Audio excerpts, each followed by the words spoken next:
আমার ভিডিওগুলো তুমি হোয়াটসঅ্যাপে করো, করে ছাড়ো, ওরা পাঠিয়ে দিচ্ছে যে ওখানে গিয়ে কিরকম ব্যবহার উনি পাচ্ছেন। তাহলে আমার প্রতিবাদটা কোথায়? আমি মঙ্গলমা তোমাকে একটা কথাই বোঝাতে চাই, উঠছে তো মা ভালো, আমি একটা কথাই বোঝাতে চাই মঙ্গলমা, দেখো অনেক দূর দূর থেকে যে এরা খরচা করে, জার্নিং করে, মেহনত করে, পরিশ্রম করে যে মায়ের কাছে যাচ্ছে, মায়ের দর্শন করতে, দেখো মন্দিরে এসে মানুষ নাম জপ করছে, মাকে সচক্ষে দেখতে পাচ্ছে না বাবা, পাচ্ছে না? তাহলে সেখানে কি পাবে? কি বাবা, মাকে দেখতে পাচ্ছ না? কি সুন্দর বলো, মাকে দেখছো, জপ করছো, পুজো দিচ্ছ, কত আধ্যাত্মিক লাইনে কথা বলছি তোমাদেরকে শুনিয়ে, তা হয় না।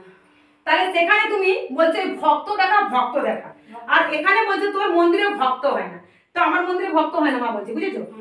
এরা জানে আমার মন্দিরে ভক্ত হয় কিনা, মানে সারাক্ষণটা 10 জন 15 জন করে আসবে, 2 জন করে আসবে, আমি ভিডিও ধরে বসে থাকবো?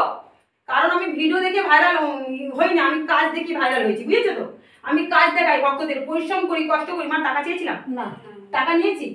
দেখো ভক্তি করে যদি ভগবান যদি মনে করেন, ভগবান সব কিছু চাইবেন, সব কিছু দেবেন। কিছু বলছে মনে, কি কিছু বলছো? তোমাকে বলছে একটুখানি এইখানে সামনে আসো, ক্যামেরা একটু ভালো করো। বুঝতে পারছো আমার ক্যামেরা ধরার লোক নেই। একটা ভক্তকে বলেছি, ভক্ত বাবাকে বলেছি, তাই ভক্ত বাবা ক্যামেরাটা ধরেছে, ঠিক আছে? তো পরের ভিডিওগুলো ছাড়ছি, তোমরা দেখতে থাকো। যে আমি এই বাবার, এই যে দেখতে পাচ্ছ এই বাবাকে, এই বাবার কিন্তু আমি দেখেছি নার্ভের প্রবলেম আছে, বাবার অনেক সমস্যা আছে, গা হাত কি সমস্যা বাবা? হ্যাঁ, এখানে এসে শুয়ে পড়েছিলেন, উঠতে পারেনি, এখন ঘন্টা শঙ্খ বাজতে বাবাকে ডাকলাম, একটু ঘুমিয়ে নিয়েছিলেন। ওই বাবারও চোখ বন্ধ হয়ে গেছিল, বাবারও শরীরটা খারাপ আছে। তো এই বাবাকে এখন আমি অন্তত 1 ঘন্টা ধরে মালিশ করবো, 1 ঘন্টা ধরে বাবাকে কিন্তু মালিশ করবো। এই বাবা নতুন এসছেন, মায়ের মন্দিরে এসে কেমন লাগলো? ভালো লেগেছে। পুজো বাসা কেমন লাগলো? ভালো লেগেছে। সকালবেলা আমাদের কতবার পুজো হয় কোনো ঠিক ঠিকানা নেই, ঠিক আছে? যারা আজকে এসেছেন দেখলাম পুজো হয়ে গেছে, বুঝতে পারছো? পুজো টুজো করে আমি বললাম দুটো অন্ন খাবো, তো মারা চলে এসেছেন। রান্না বান্না করেছি, কি রান্না করেছি মা? রান্না হয়ে গেছে, আমি বললাম আমি আবার সিদ্ধ খাবো, আবার সিদ্ধ বসিয়ে এসেছি। আমি ফুলকপি, শিম, ছাদ বাগান থেকে বিটুলি, আলু, গাজর, বড়ি দিয়ে খুব সুন্দর একটা চচ্চড়ি করেছি, আর ভাত করেছি, আর আলু ভাজা করেছি। ওটা বাবা খায়, বাবা সবজিওয়ালা খায় না, মানে আমার প্রতিদেবতা।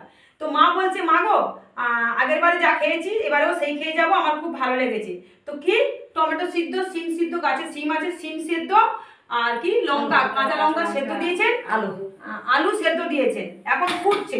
এই যে পুজো বাসা হয়ে যাবে, বাবাকে মালিশ টালিশ করে নেবো, ওই বাবার কি সমস্যা ভালো করে দেখবো, শুনিনি এখনো, তাদের সমস্যাগুলো দূর করবো। মার আরো এই যে মায়ের পুজো দিতে এসেছেন, এনার সমস্যা দূর হয়েছে, এই মায়ের সমস্যা দূর হয়েছে, আর যিনি ভিডিও ধরছেন ইনিও এসেছেন, এনারও সমস্যা অনেক দূর হয়েছে, কিন্তু একটু দুষ্টুমি করছেন, এখন তো অল্প বয়স, তো ওনাকে একটু আমার দেখতে হবে।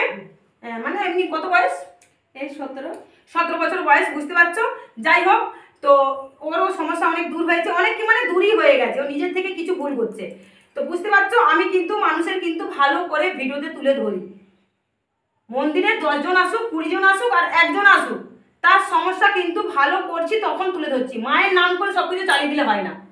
তোমার কাজ হচ্ছে না, তুমি মঙ্গলমা কি বলছেন যে তোরা ডাকার মতন ডাকতে পারছিস না, বলে না? আরে বাবা বলে মাকে কিন্তু জব সবসময় করতে হবে, যে কোনো জিনিস। তুমি একটা ব্যবসা করতে করতে হবে, সাইকেল চালাতে গেলেও করতে হবে, একটা গাড়ি শিখতে গেলে করতে হবে, হসপিটালে গেলেও মাকে ডাকতে হবে, উনি তো বড় ডাক্তার, তাই না? করতে হবে। তাহলে সেখানে মাকে আমরা ডাকছি, মা কি বলছেন তোরা কষ্ট কর, কেষ্ট পাবি। ওটা কেটে আবার ছাড়ো, কেটে দাও, নতুন করো তো। মা কি বলছেন, এটা আধ্যাত্মিক লাইনের কথা বলছি, ঠিক যুক্তি দিয়ে বলবে, হ্যাঁ কথাগুলো। দেখো এখানে প্রশ্ন হচ্ছে মঙ্গলমা কি বলেন, যে অনেকবার যখন যাচ্ছে ভক্তরা, 3 বার 4 বার 10 বার অনেক দূর দূর থেকে যাচ্ছে, কোথায় থেকে যাচ্ছে, বাংলাদেশ সব থেকে যাচ্ছে, উনি দেখাচ্ছেন, বলছেন বাবা কোথা থেকে এসছো, আগে সে বলে দিল কোথা থেকে এসছো, বললো না সে? তারপরে কি বলছে, যে এই বাবার মিরাক্কেল হয়েছে, বলে দিল। এবার কি মিরাক্কেল হয়েছে মা বলো, মা আমাকে আগে বলেছিল, মঙ্গলবার কথা বলছি আমি, ঠিক আছে? কি মিরাক্কেল হয়েছে বলো। তখন তুমি কি বলছো, মা একটু হাতে ব্যথাটা ভালো হয়েছে, মানে একটু, পুরো ভালো হয়ে গেছে। তখন মঙ্গলমা রিপিট করে বলছে কি, মানে নাম জপ করে কিন্তু ভালো হচ্ছে তোমার। তখন মঙ্গলমা কি বলছে, এই মানে তোমার কথাটা কিন্তু ভক্তরা কেউ শুনতে পায়নি, উনি আবার ভালো করে রিপিট করে, কি বলে না বাবা? হ্যাঁ, রিপিট করে উনি আবার ভালো করে বলছে, এই মায়ের এই ভালো হয়ে গেছে, ওই ভালো হয়ে গেছে, ওই হয়েছে, সেই হয়েছে। আমি বলবো কি মঙ্গলমা, এইসব না করে না তুমি একটু কষ্ট করে শেখো। এই যে বলছো জল পোড়া, তেল পোড়া, মাদুরি, তবজ, কবচ, এইসব কোনো কিছু মন্ত্রতন্ত্র ভণ্ড বলছো না, এটা ভুল বলছেন না? ভুল বলছো, হ্যাঁ ভুল বলছো। জ্বালাটা একটু বন্ধ করো। এটা উনি ভুল বলছেন না, তোমরা যুক্তি দিয়ে কথা বলো। আর যদি ওটা যদি ভণ্ড হতো, ভুল হতো, তাহলে মালিশ করে করে মানুষের পুরাতন ব্যথা, খটকা, শ্বাস